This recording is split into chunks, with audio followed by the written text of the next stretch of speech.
Now the next step I think I want to do here is to actually create that path and the hill. So I'm going to create a new layer. I'll call it ground, I guess.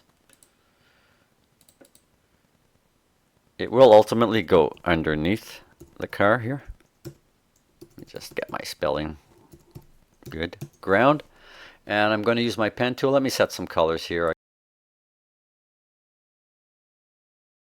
And for the hill, I'll just use a dark blue for now. And I'm just going to create a subtle sort of sideways S-shaped curve like this. Okay. Now I am going to bring it down to the bottom like this and then come across to create sort of a closed shape. All right. Now it's closed. I will go to my bucket tool and fill that with the green. And the idea here is, let me just drag this layer below, is that I want to take this top line and make that the motion guide for the car. Okay, so we've done this before. Let me just move my playhead back to the beginning. So I'll start by selecting that top line. It may require a shift click if it doesn't all select at once. Mine did select all together as one click. Then you go to copy, select the car, then select its motion guide. And the command I want to use can only be achieved through the edit pull down menu. It's called paste in place. And what that will do is it will take that exact same line, replace this line, and also move it to the original location. Paste in place. There we go. So if I move my playhead, it's working, except for some bizarre reason it's backwards. So let's just do a fix on that. If I right click this first keyframe, now you can't see it here. I'm going to actually shrink this view just so you can see my right click on the keyframe. And down here we have motion path. And what we need to do is choose reverse path. And that will invert that action. So now I can move this back so you can see what I was doing. And now it's going in the proper direction, if you will. I'm just going to save this because it's not done yet. I'll play this and you'll see it's going to look, it's following the path, but it's just sort of looking like it's hovering. I want the car to look like it's going up the hill and down the hill and so on. But if I play this quickly, there we go. But the wheels are spinning and it doesn't look too bad, but I do want it to, when it's going uphill, I want the front of the car to face upwards, right? So the way we do that is I'm going to go over to properties and I will select the car, or rather select the frame. It's the frame, actually. This is attached to the frame. We do need to be aware of stage versus frames. Select that first frame, if you will. There's this checkbox called Orient the Path. That's a starting point. I can see, let me just hit play and we'll see. Actually, I can just scrub. And you can see it's attempting to do it, but it's surely not doing a very good job. But we can easily correct this by creating keyframes. Now I'm on the first frame. So what I'm going to do is I'm going to go to my free transform tool. And if we get close to the corners, it does turn into a rotate tool. So I'm just going to orient it to start with, and we'll see what happens there on that first one. Okay, now it's not too bad, but here I think I'd want it to be going upwards. And when I stop the playhead and start to reorient this, it does generate a keyframe at that spot. So if I go back here, boom, boom, much better and much better. So the only thing I want to do now is actually raise the car so that it looks like the wheels are more or less riding on the hill. And we can do that with our selection tool. And then we select the motion guide. And I'm just going to drag it upwards. So the wheels, I'll just put it a little higher maybe, so the wheels appear to be on the ground. Now we can really see here. Well, now I'm popping a wheelie. So I'll just come back here and make my changes. So highlight that, go to my free transform tool, and make that adjustment. Not bad. I'm popping a little wheelie right here. I guess if I wanted to get really crazy on this, I could keep fine tuning, but I'm going to just do a fine tune there. And you see, the more care you take, the more accuracy you'll have. So here, maybe I'm just going to pull that up a bit. Sometimes it kind of falls into place, but a lot of times you're just going to have to tweak it as you go and just move your playhead along. There we go. Okay. I will save this and just do another quick test movie. Okay, there we go. All right, so now it seems to be following the hill. Okay, you may have noticed that the background was blue in my earlier version. So before we get on to the birds, let's just sort of take care of that little detail and change the background color. That's simply a movie property. So if you click on the blank background, do not select any objects. In your properties, you'll see a stage color here. And I'm just going to change this to something here, a little bit on the greenish blue side like that. And save that. And we can get on to the birds now. So I'm going to create a new layer for the birds.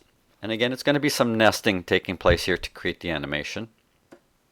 So we'll start by creating our new layer. And I'll just call this Moving Birds. No spaces in the name, Moving Birds. And again, save the file. And what I propose to do is just to draw a raw vector shape of a triangle V that simulates a bird. Nest that in a movie clip.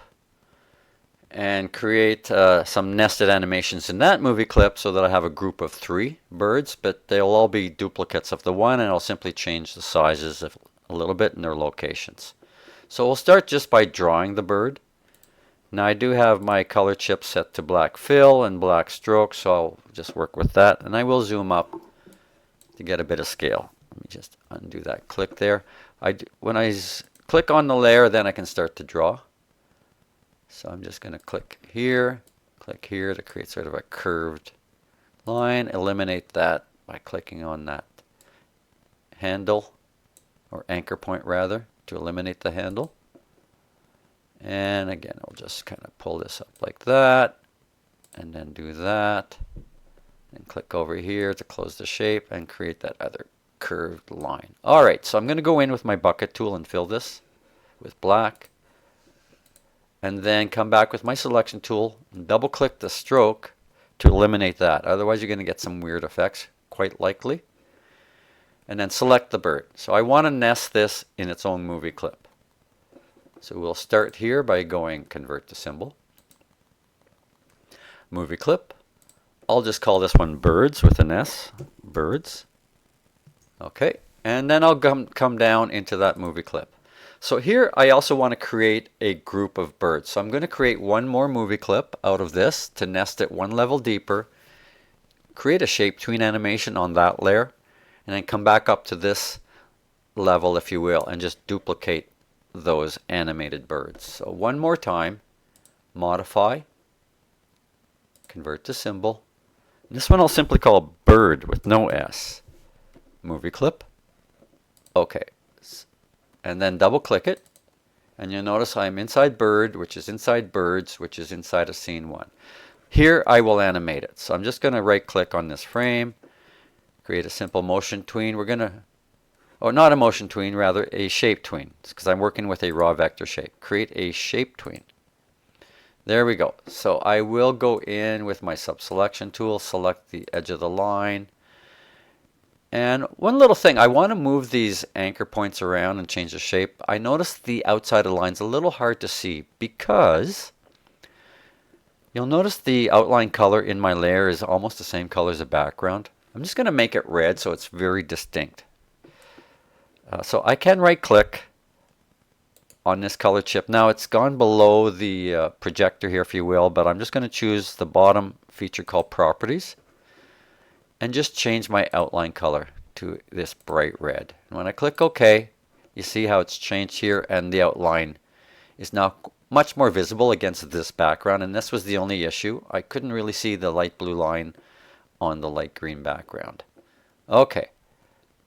Then let me just click with my subselection tool one of these anchor points and start to make some changes here with the handles. Okay, so this one here, I'm just going to pull straight up like that and just adjust that handle. So what we have here looks like a little bit of a flap. So I don't want it to be too jarring, so I'm going to actually copy this span. I can select the layer name to select the whole span. And on the Mac, Option click and drag. On the PC, Alt click and drag to duplicate that span. And I'm going to pull this up very high just so you can see when I right click what I access to reverse these frames. So I'm going to right click here, and there is a command called reverse frames right there. So that's just going to make that smoother as far as animation is concerned. Now it's going to duplicate it and be the opposite. So it will have a smooth transition when it loops, okay? And that's my animation inside of my nested movie clip called birds. So let's go back up one level. I'm going to click on the birds. And let me just select that. I don't know what's going on with my display here. But I'm going to duplicate that. Yeah, I'm having a display issue. Let me just hit a test movie just to make sure that that will be visible. And that's what you're seeing. There's a little bug going on with my display. It's a little unnerving. But I will double check that just to see if there's something going on inside. Selection tool, double click it. Like if I scrub across here. No, I can see it here, so it is a display bug. Unfortunately, during the demo, it sucks to have bugs, but we will encounter them once in a while. Okay, so what I'll do though is I'm just going to assume that that's working. Option click and drag on the Mac. There we go, it's back again. Like I said, it's a bug. I duplicated that. Alt click and drag on the PC to duplicate an object on the stage. And I'm going to go and resize it just to make it seem like it's different. So very small over here, if you will. And I can grab that again. And in my case, Option click and drag. This time I'll hold the Shift key down to constrain it, and I'll make sort of a medium-sized bird. A little closer, if you will. And that's my group of birds. Okay, I definitely want to save this. And if I was to do a test movie, they won't be moving across the stage yet, but they should all be flopping their wings. And there we go. A little bit slow maybe, but I could speed that up ultimately in that bird movie clip. I'm not going to bother doing that, but one could go back and tweak it and they would all speed up if I wanted to. Okay, so all I want to do now is go back to scene 1 and move the birds across the stage. So let's go back up to scene 1. And I will name this layer Moving Birds. Okay, and I'll drag these guys to the far left off the stage. Create a motion tween because it's a movie clip that I'll be moving. Create motion tween. Drag my playhead to the last frame. Drag the birds off the stage off to the right. Maybe I'll just elevate them a little bit like that. And there we go. Let's just see what we get. You don't see them flapping unless you do a test movie. Same as the wheels. You don't see them spinning unless you do a test movie. The nested animations do not render when you're scrubbing through the timeline. Okay, but I definitely want to save that. And if I wanted to put a little curve to this line, I most certainly could do that as well. Like that. Okay, let's just save that again. I'm going to save on my keyboard and do a quick test movie. And there we go. So the birds are flying across the sky. Last thing I'm going to do is I'm going to just throw some translucent clouds above the birds to wrap this up. So we'll close this. I'll create one more layer. I'll just call it clouds. Okay, and I'm just going to use my paintbrush, and I'll go into my color chips and just choose white. And I'll turn the stroke off over here. And just with my brush tool, I'm just going to draw some sort of cartoony clouds here. Alright, I'll use my bucket tool to fill that. And I'll just draw a couple of random shaped clouds, as I said. So just some little guys up here. Fill that up as well. And maybe one more. So you know what, 2 is fine.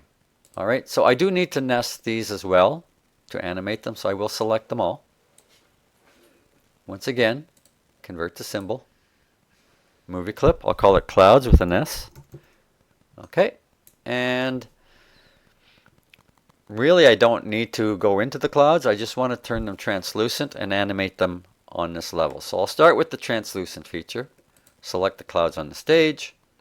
If we go over to properties, we have color effects, and inside of color effects we have the alpha channel, which is how we set the translucency. Now it automatically went to 62. If I want them a little more opaque, I can raise that. If I want them almost transparent, I lower that number. Okay, so then we'll just move this to the right side of the stage, and I will create a motion tween. Move them to the right side, rather to the left side of the stage. I think I called that the left side. I meant the right side. I just want to make sure they intersect the birds at some point. And you know what? Let me undo that step for a second. I need to move my playhead to the end and then move it. And that way it will automatically register the change and create a keyframe for me. Like so. So I can just drag my playhead and let's just see when the birds intersect. They are behind and I can see that the clouds are translucent, so we're just going to leave that the way it is. Save and test. So if it all looks fine, I have completed the assignment. Okay, so there's my test movie. Car is running fine. Birds are flying across the screen. Clouds are moving over top the birds, and we can see through the clouds. Okay, so that is your assignment for today, and I'd like you to complete that and either show it to me in class or hand it in on Blackboard. Okay, so this is again nesting movie clips. So we went a couple layers deep on the nesting, if you will, in this. Did some more tweens, some motion tweens. We did one shape tween with the birds. And we also copied the motion guide from the hill to the motion tween of the car to imitate the line of that hill as the car is driving forwards.